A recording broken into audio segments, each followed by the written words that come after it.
Now, the crisis rocking the Labour Party is deepening, and a new twist in the crisis is as the national chairman of the party, Julius Abure, and its only governor, Otti of Abia State, are at daggers drawn. Now, this was after Governor Otti revealed his intention to convene a National Executive Committee NEC meeting on the 31st of August to dissolve the National Executive Council, the State Executive Council, Local Government Executive Council, and Ward Executive Council of the party on the grounds that their tenures had expired. But Abure wasn't pleased with this action, reminding the governor that it is not within his purview to make such decisions. Abure insisted that it's not the responsibility of the governor to convene a NEC meeting, but that of the national chairman and the national secretary. Hence, he should stop meddling in the party's affairs. Let's share the story by TVC News at Demola Lawrence with you.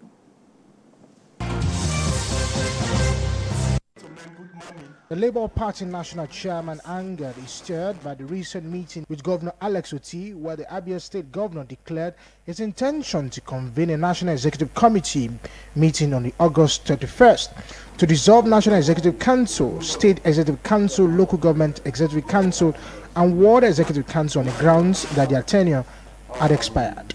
The National Working Committee also notes that assuming without conceding that the tenure of the current National Working Committee has even expired, we must state clearly that it is not the responsibility of Dr. Otti as Governor of Abia State to convene a NEC meeting for the purposes of setting up a caretaker committee.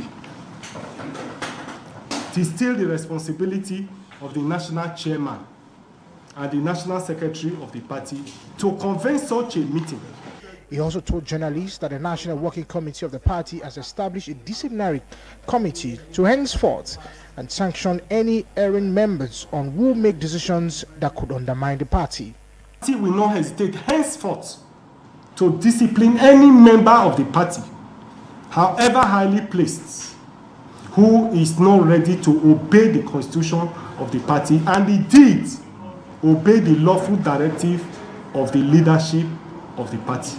In this regard, the National Working Committee went ahead to set up a standing disciplinary committee. Consequently, it is our view that for anybody to hold the opinion that there is a vacuum in the leadership of the party is not only mischievous, but a deliberate attempt to cause panic, to cause chaos, and to disrupt the smooth workings of our great party, the Labour Party. Number 9. The National Working Committee of the Labour Party urges all members of the party to play by the rules, pay respect to the national leadership of the party and the party executives at all levels, and respect the party constitution.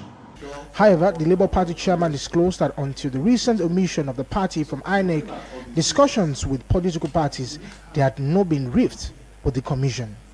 Ademola Lawrence, TVC News, Abuja.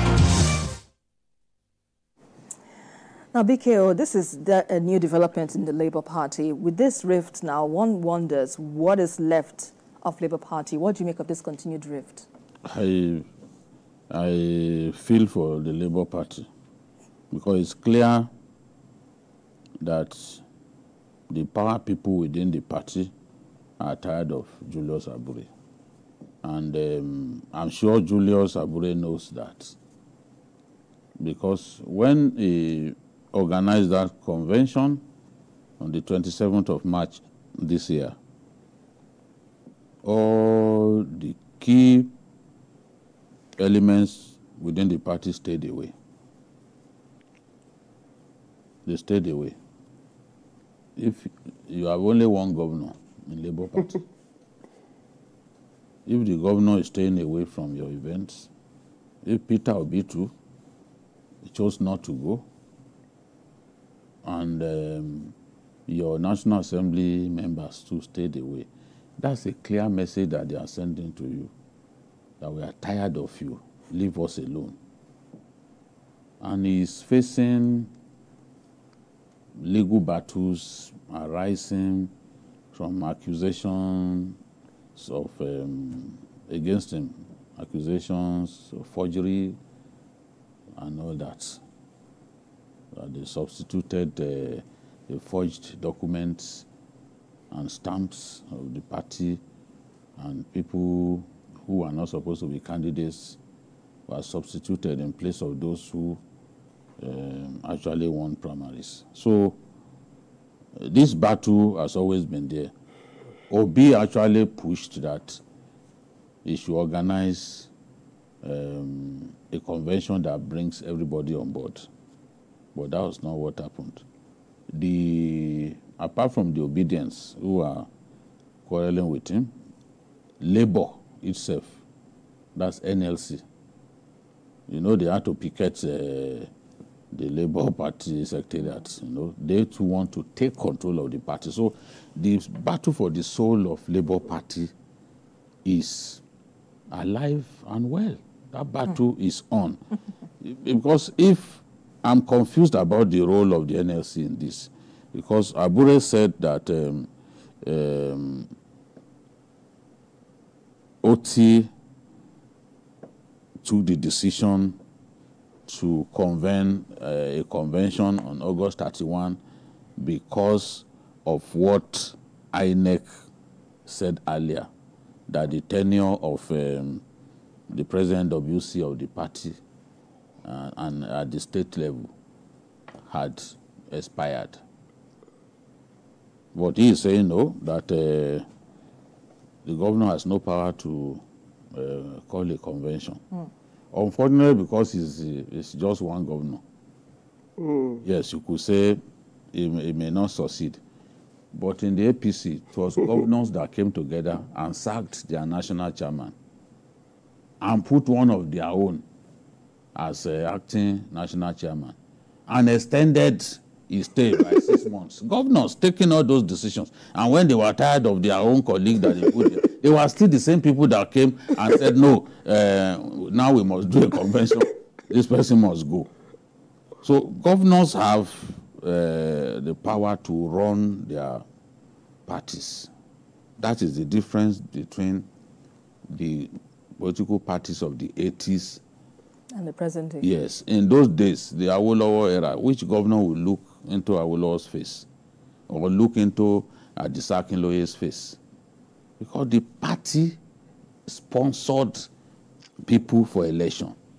These days, people sponsor themselves to contest election. They even bribe party members. And once they bribe you, you have to leave them alone. So things have changed. Parties used to sponsor election. These days, it's individuals who are sponsoring themselves. So your grip on them, your influence on them, will have shrunk because you did not help him to win. You did not give him money. If you gave him money, you still retain some control, some influence. So this, a lot has changed, really. But I wonder how much longer that he can continue with this. Yes, Julius Abure can continue. Now that he's fighting the governor, he's even issuing threats that now the NWC will punish anybody who goes against party, no matter how big. You know, he's indirectly talking about the governor. Will he suspend the governor? Well, it's really a worrying situation, knowing that the Labour Party really garnered a lot of attention, or let's say support from the part of the general public. But then again, there's this perception that APC would likely take over Labour Party in 2027. That is on this perception of the Deputy House of Representatives, that's Benjamin Kalu. Do you see this happening? Well, I see Labour Party not being able to improve on its gains. That's what I see. Because for the first time, because of the obedience movement, Labour Party for the first time in its life was able to get 6 seats in the Senate, I think 34 in the House of Reps, has a governor. Now, you know, Labour Party caused, and the candidate of Labour Party caused a major upset. He defeated Bola Tinubu in Lagos State. It had never happened. Obasanjo could not do it.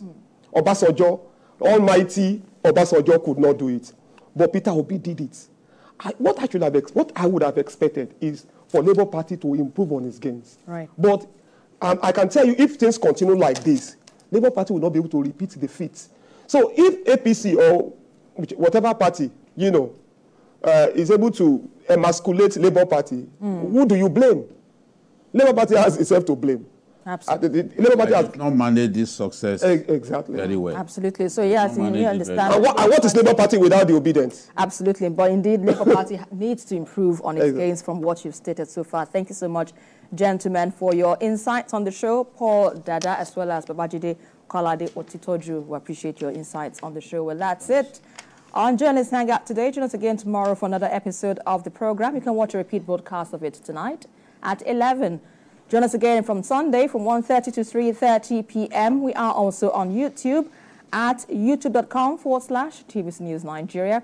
I am Esther Mapariola. Bye for now, and God bless Nigeria.